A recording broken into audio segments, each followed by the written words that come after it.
Graça e paz. No Face na Ceia de hoje, eu quero compartilhar com vocês o luto de uma mãe de um filho vivo. Nunca se ouviu falar tanto em drogas como nesse século. Nunca ouvimos falar tanto sobre depressão. Nunca ouvimos dizer tanto em suicídio como nesse século de 2000. Uma mãe morre muito antes de enterrar o seu filho, de seu filho descer numa cova.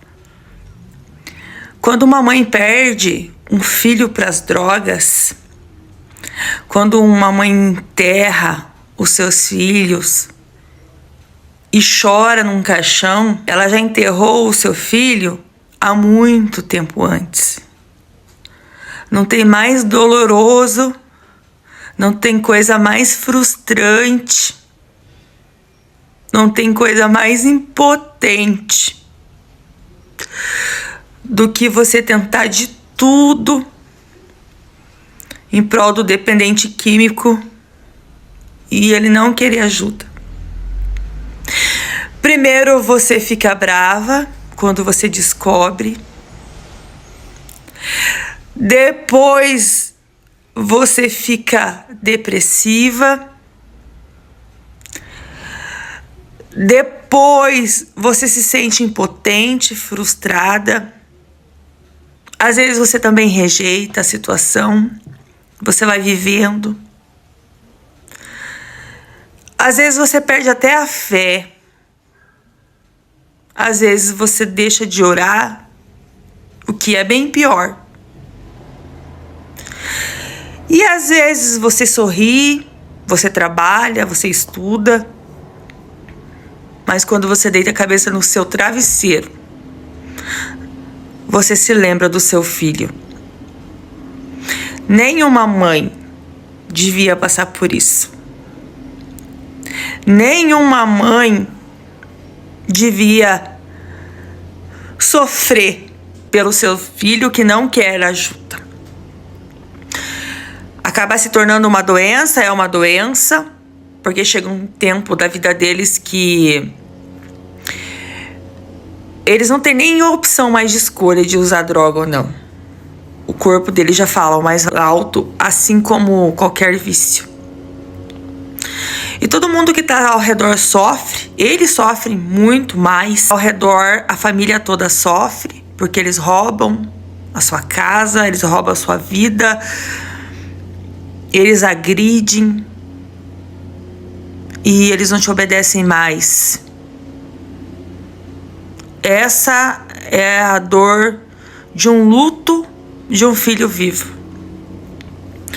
Eu aqui, nesse momento, estou vivendo isso. A dor de um luto de um filho vivo. Um filho que eu já venho lutando há 13 anos. Que muitas vezes eu tentei, desisti. Tentei de novo, desisti. Busquei ajuda. E sempre orei para Deus fazer a minha vontade. Porque a vontade de uma mãe é sempre que Deus cure, liberta, restaure e transforma.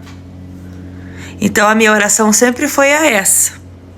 A minha oração também, e muitas vezes eu não estar com Ele, era que Deus desse o alimento, o teto, e que tornasse Ele invisível aos olhos do maligno, para que o inimigo não pudesse trocar sobre a alma, a vida dele. E assim Deus tem feito. Só que esse sofrimento cada dia aumenta e aumenta mais. Hoje eu entendo que talvez a minha vida toda eu orei errado. Porque a minha vida toda eu orei para Deus fazer a minha vontade. Não para Deus fazer a vontade dele. E a vontade do Senhor é boa, perfeita e agradável. Às vezes, a gente fica 10, 15, 20, 30, 50 anos com um filho dependente químico do seu lado, perdendo a sua vida, morta por dentro e matando todo mundo que está ao redor, esquecendo que ao redor a gente tem esposo, ao redor a gente tem mais filhos, ao redor você tem uma família inteira que precisa de você, você tem seu trabalho, você tem sua casa. Então isso já é egoísmo nosso. Deus tem promessa na vida de todos. Ah, mas ele tem promessa. Sim, ele tem promessa. Só que Deus, ele nos deu livre arbítrio. Nos deu opção de escolha. É o Espírito Santo que convence o homem do pecado, da morte, do juízo. Sim. Mas ele nos deu opção de escolha. Então foi eles que escolheram esse caminho. É eles que escolheu não aceitar o tratamento. Porque você ter uma doença é uma coisa, você vai atrás, você busca ajuda e as pessoas estão ali para te ajudar. Mas quando você tem uma doença e você não reconhece que você é doente, ou você não reconhece que tá todo mundo em volta querendo te ajudar, aí é sua escolha o que aconteça com você. Não é essa a vontade de Deus para tua vida, te deixar sofrendo no mundo e você acabar com a tua vida e morrer sem salvação. Não. Mas Deus te deu livre arbítrio para você escolher o que você quer. E ele nos deu livre-arbítrio para nós, mãe, também. Escolher o que a gente quer. Não adianta a gente botar a culpa no mundo, a culpa no esposo, a culpa nos outros filhos, na família toda, em toda a situação, porque cada um tem o seu motivo para estar desse jeito. Não adianta.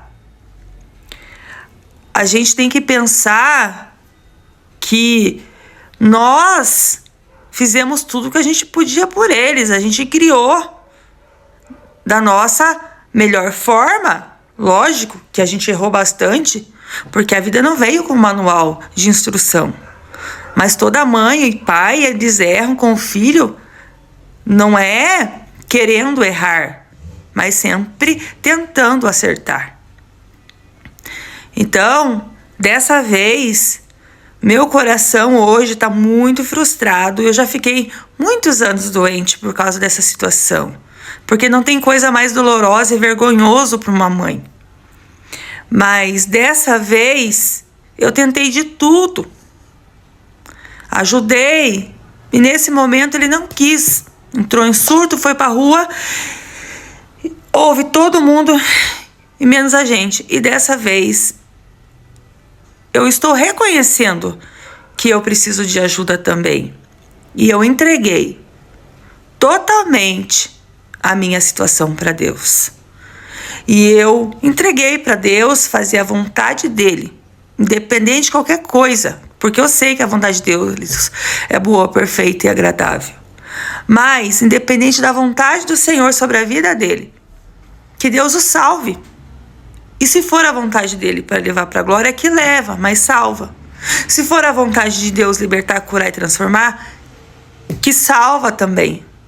Porque sem Jesus, sem a face de Jesus, é impossível se libertar de qualquer tipo de vício, seja droga ou seja qualquer tipo de vício.